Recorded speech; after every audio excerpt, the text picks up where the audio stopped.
योगेन चित्तस्य पदेन वाचा मलं शरीरस्य च वैद्यकेन योपाकरोत्तमप्रवरं मुनीनां पतञ्जलिं प्राञ्जलिरानतोऽस्मि।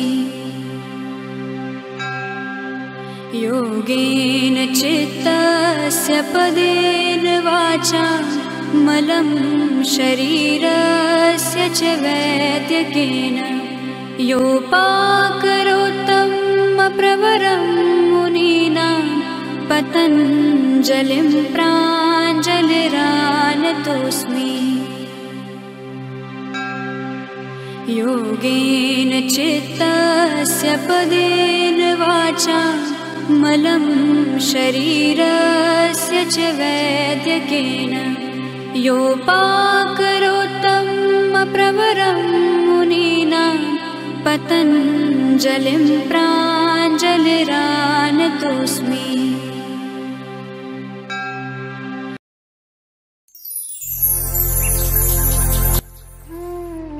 संस्कार साक्षात्करणात् पूर्वजाति ज्ञानम् सिद्धंतरम आह। भगवान पतंजली महर्षीजींनी विभूती योगामध्ये धारणा, ध्यान आणि समाधी त्रयमेकत्र संयमः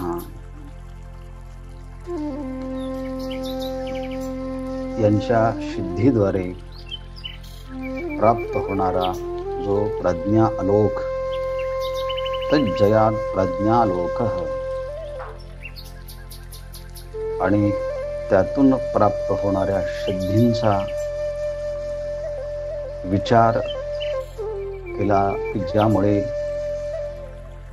योगाभ्यासकाच्या अंतःकरणामध्ये एक प्रकारची श्रद्धा, प्रेरणा, उत्साह निर्माण होईल। यासाठी योग वेगवेगळ्या पद्धतीने सिद्धींची अभिव्यक्ती, प्रगटीकरण विभूतिवादामध्ये सांगितले आहे। काल आपण हेही पाहिलं, परिणामत्रय संयमात अतीतानागत ज्ञानम। ह्या धारणा, ध्यान आणि समाधी या तिन्हींचाही विषय धर्म, लक्षण आणि अवस्था यापैकी एकावरच जर संयम केला तर अतीत अनागत ज्ञानम भवति। त्याला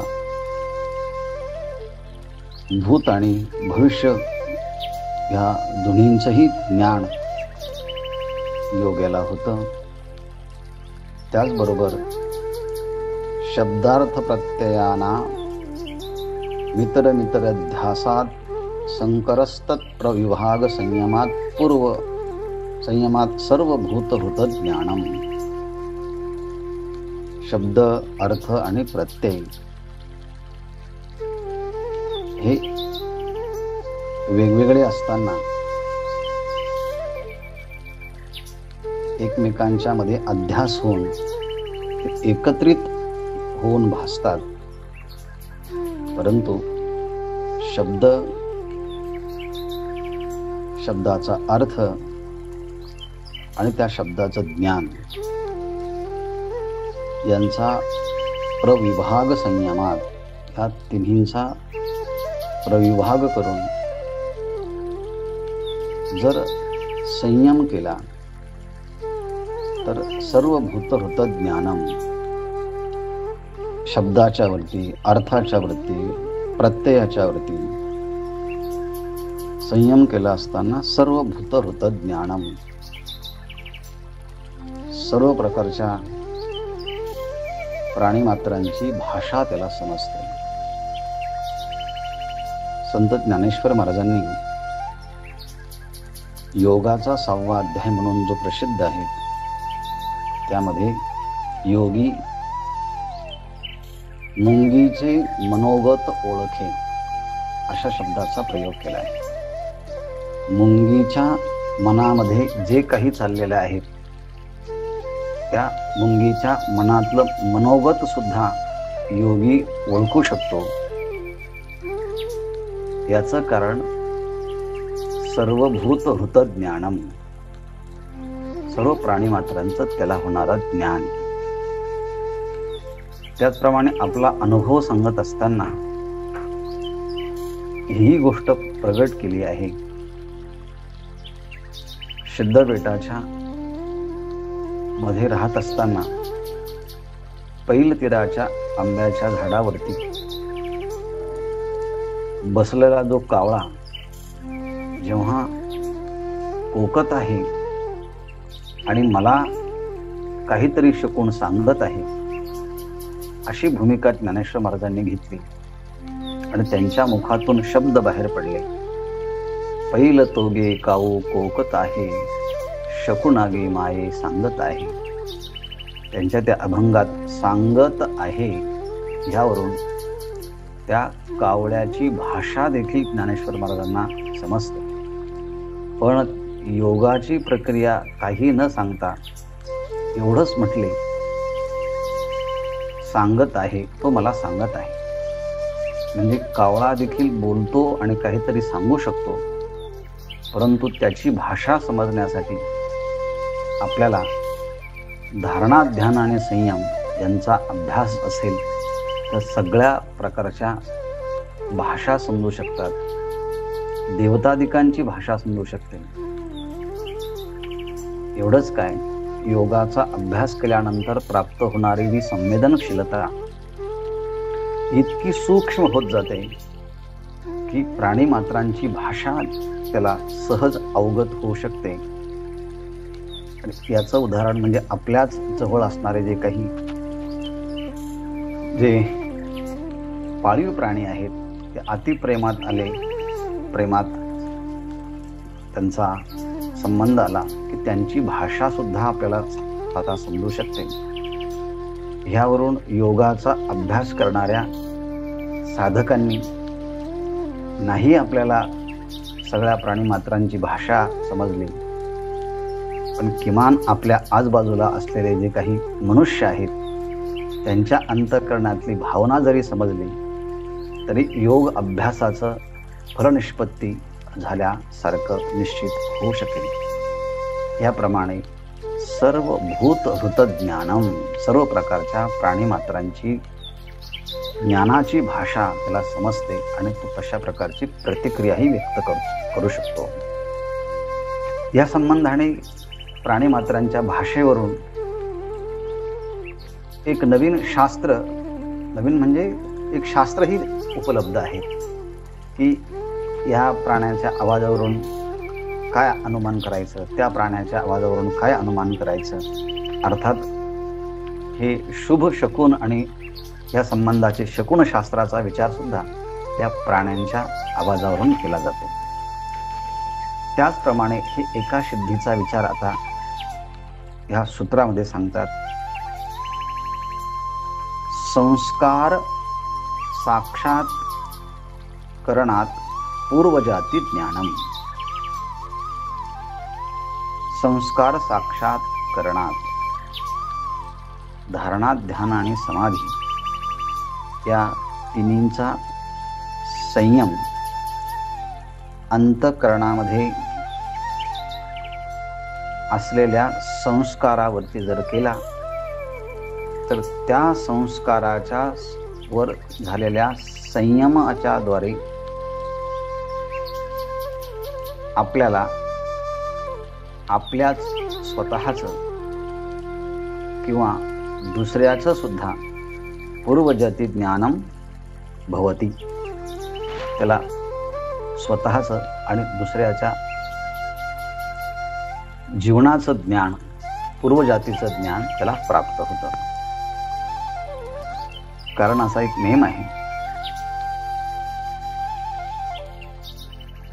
आपण हा जो जन्म वर्तमान काळामध्ये आपल्याला प्राप्त आहे तो वर्तमान काळातला जन्म जरी आता दिसत असतो प्रत्यक्ष, पण त्याच्या अगोदर सुद्धा न दिसणारे अनेक जन्माचा इतिहास आपण पार करत करत करत इथपर्यंत आलेलो आहे. आणि ह्यामुळे आपल्याला ह्या जन्माच्या मध्ये प्राप्त होणारा देह आणि ह्या देहाच्या मध्ये असणारं जे चित्त आहे, त्या चित्तामध्ये गत जन्मातील अनेक केलेले सगळे संस्कार ह्या चित्तात विद्यमान असतात, प्रस्तुत असतात. फक्त त्या संस्काराकडे आपल्याला पाहण्याची संधी नसते, वेळ नसते, किंवा आपण त्याकडे पाहण्याचं तंत्रज्ञान आपल्याला नसतं.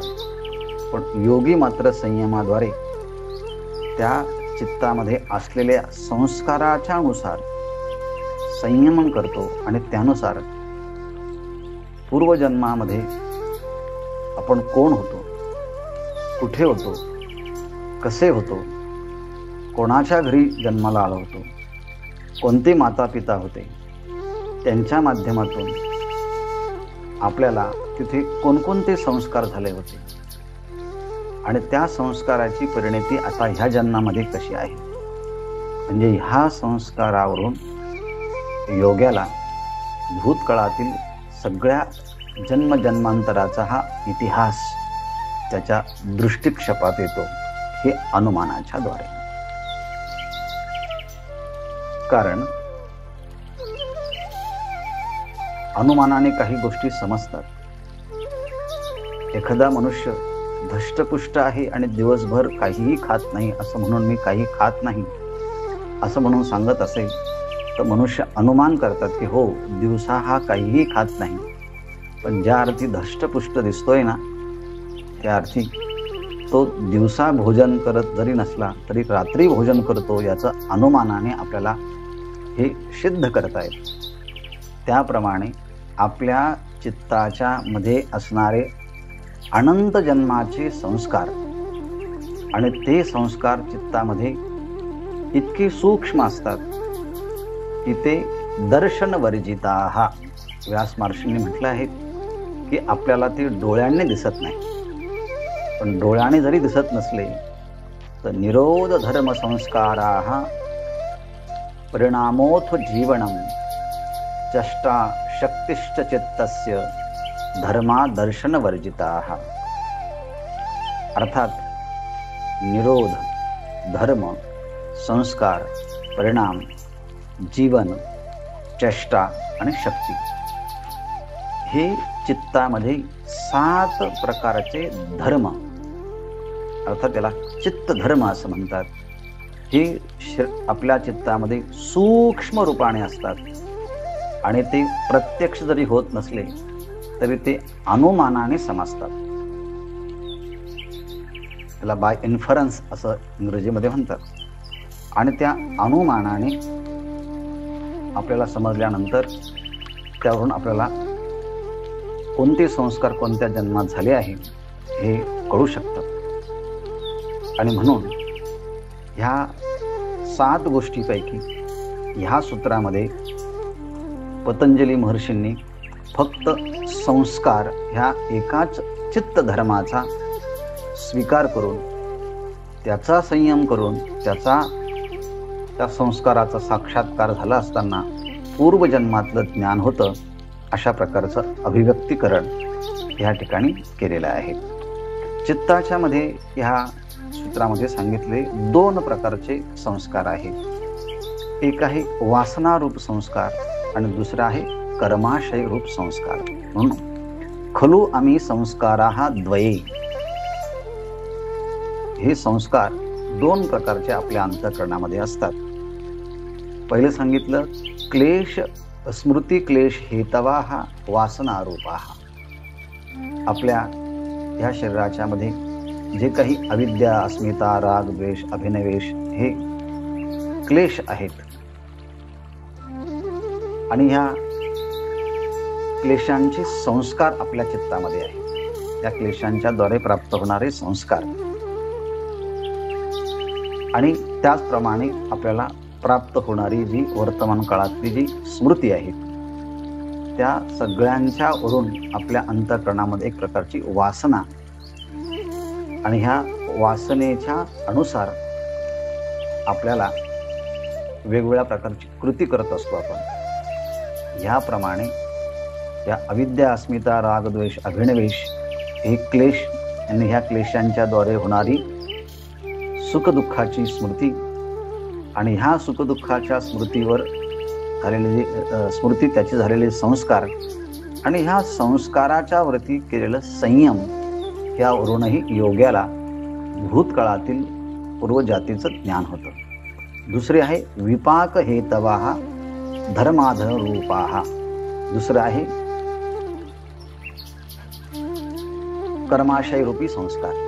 आपण कर्म करतो आणि ते कर्माचे संस्कार शिल्लक राहतात आणि ते कर्मसंस्कारच आपल्याला पुन्हा जात्यायुर्भोगः, आपल्याला मागे सूत्र येऊन गेलं की त्या कर्मानुसार आपल्याला कोणत्या जातीमध्ये, म्हणजे मनुष्य जाती, पशु जाती, पक्षी जाती, त्यामध्ये प्राप्त होणारं आयुष्य किती आहे आणि त्यामध्ये प्राप्त होणारे भोग किती आहेत आणि ते जाती, आयुष्य आणि भोग आणि त्या जाती, आयुष्य, भोगामध्ये आपल्या बाहेरच्या वर्णनावरून आपण धर्म आणि अधर्म, म्हणजे पाप आणि पुण्य असे जे संस्कार आपल्या चित्तामध्ये राहतात आणि त्या धर्माधर्मा, पाप पुण्यानुसारच आपलं जाती, आयुष्य आणि भोग हे दिसत असतात.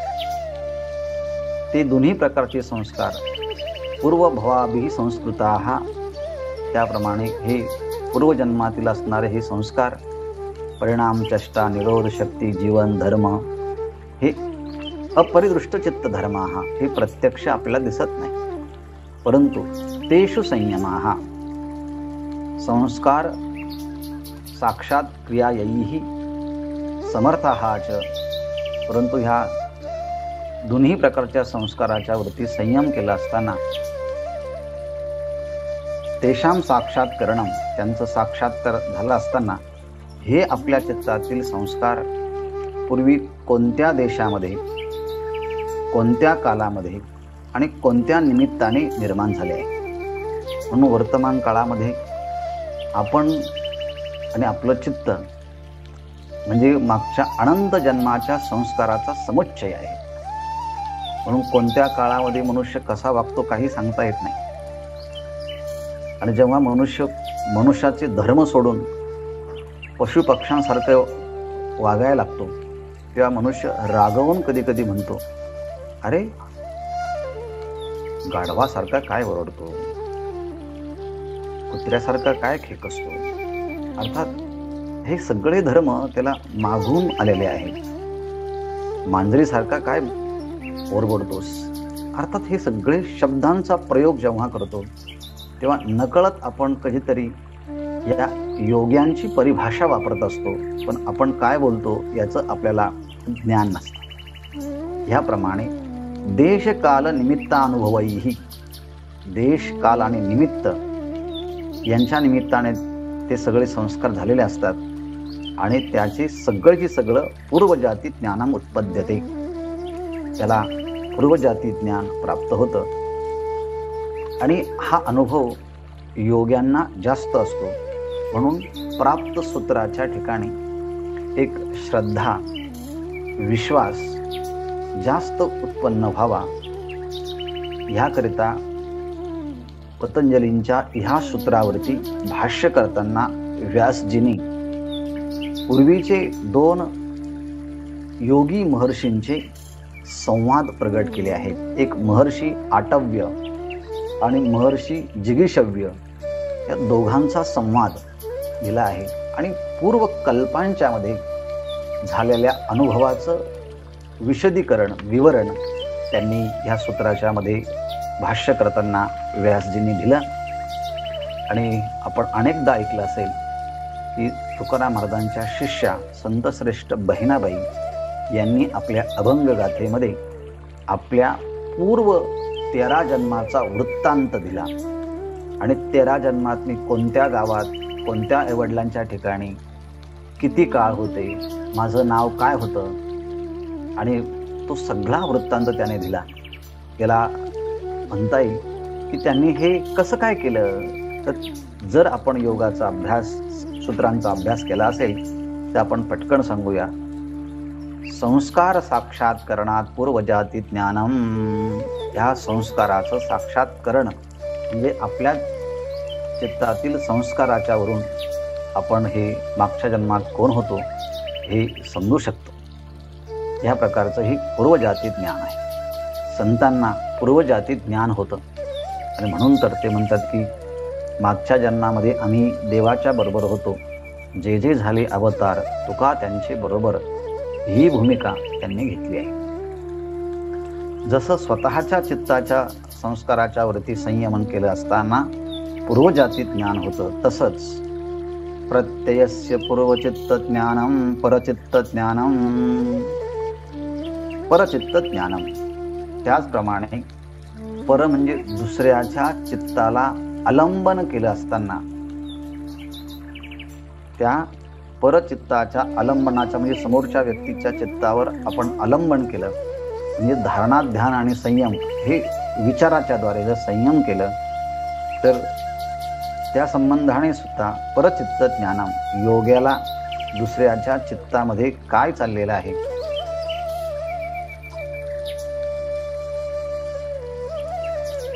अर्थात या योग्याला दुसऱ्याच्याही चित्ताचं ज्ञान होतं की ह्या योग्याच्या अंतःकरणामध्ये राग आहे का द्वेष आहे, सात्विकता आहे, रजगुण आहे का तमोगुण आहे.